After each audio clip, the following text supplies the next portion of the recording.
All right, let's break down one of the most fascinating political dramas unfolding right now in Texas, because what's happening there could genuinely shift the balance of power in the entire U. This is Senate. This isn't just local news. This is a high-stakes showdown with national implications. So here's the scene. In the heart of Texas politics, you've got a Republican primary race heating up. The big prize? A chance to challenge the Democratic incumbent. Now, in any normal election cycle, the party establishment, the big names and strategists in Washington, D. See, in Austin, they like to have a clear favorite. They want to rally all their resources, money, and support behind one candidate they believe has the best shot at winning the general election in November. It's all about strategy, avoiding a messy, expensive primary fight, and presenting a united front of voters. This year, the party bosses thought they had their guy. They looked at the field, did their polling, crunched the numbers, and anointed a preferred candidate. They figured, okay, this is our strongest contender. Let's clear the path for them. This usually involves a bit of political maneuvering, some backroom conversations, and a whole lot of pressure. They'll go to the other candidates in the race and say, hey, for the good of the party, it's time to step aside. Endorse our chosen one, and we'll remember you down the line. Maybe there's another role for you, a different office, a future opportunity. It's the classic political playbook. But this year, one congressman is tearing that playbook to shreds. This sitting member of Congress, a known name with his own base of support, is staring down the party leadership and saying, nope. Not gonna happen. He's defying the calls to drop out, rejecting the pressure, and essentially telling the establishment that he's in this race to win it, with or without their blessing. This act of defiance has thrown a massive wrench into the party's carefully laid plans. Instead of a smooth coronation for their chosen candidate, they're now facing a brutal, drawn-out, and very public primary battle. And this is where it gets really interesting for the rest of us watching. This isn't just about ego or ambition, though that's always part of politics. It's about a fundamental split within the Republican Party itself. On one side, you have the establishment wing. They're pragmatic. They're looking for a candidate who they think can appeal to not just the hardcore base, but also to swing voters, independents, and moderate suburbanites. They want someone who looks electable on paper, someone who won't create too many waves or controversies that could hurt them in the fall. Their main goal is winning that Senate seat, pure and simple. It's a numbers game for them. On the other side, you have this defiant congressman and his supporters. They often represent the more grassroots, populist, or MAGA-aligned wing of the party. They're not just looking to win, they're looking to send a specific kind of Republican to Washington. They're less interested in compromising and more interested in fighting for a certain set of principles. They see the establishment's choice as more the same, maybe a bit too moderate, a bit too willing to play the D. SEAC aims to see their guy as the true conservative, the real fighter who won't back down. So when the party leadership tells him to drop out, he and his followers here, abandon your principles. Let the establishment pick our leaders for us. And their response is a resounding no. They believe the voters, not the party bosses in some far-off office, should decide who the nominee is. This is a direct challenge to the traditional top-down power structure of the party.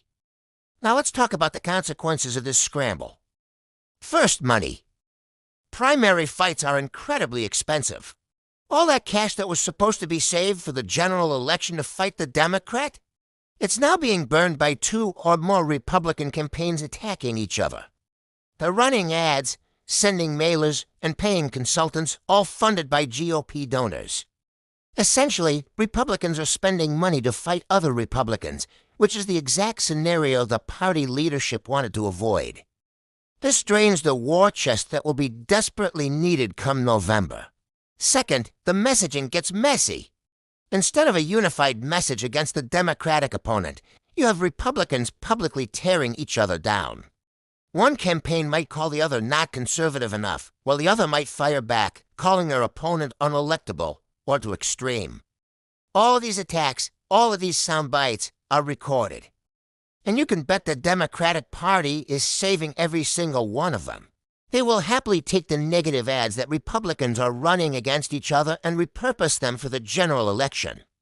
It's like a gift-trapped opposition research file. Third, it leaves the eventual winner bruised and battered. Whoever emerges from this primary slugfest will have spent months under attack, not from the opposing party, but from their own side. Their flaws will have been magnified, their voting records scrutinized, and their character questioned. They will stumble into the general election already damaged and potentially low on funds. To face a well-rested and fully funded Democratic incumbent who has been watching the whole thing unfold with a bucket of popcorn.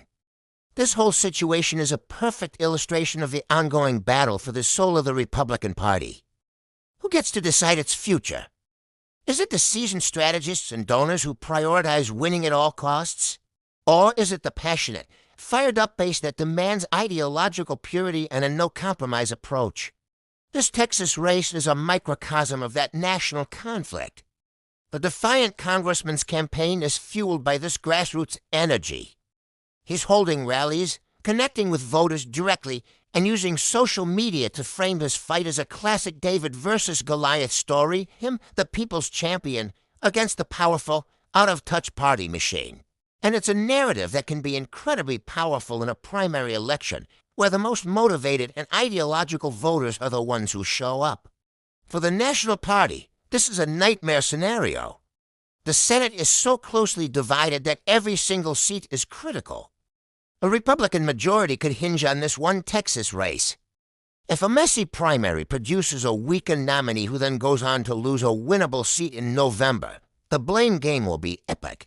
Fingers will be pointed, and the internal party divisions will only grow deeper.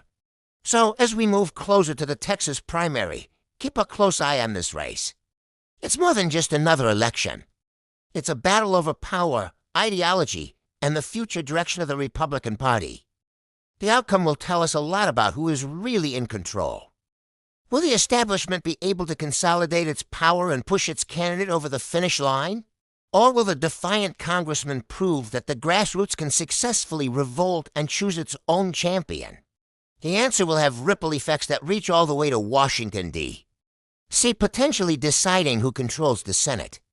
This is real-life political drama, and it's far from over. Thanks for tuning in. If you're fascinated by the mechanics of politics and how these battles shape our country, make sure to subscribe and hit that notification bell so you don't miss our next deep dive. We'll be following this and many other stories as we head into a pivotal election year. See you next time.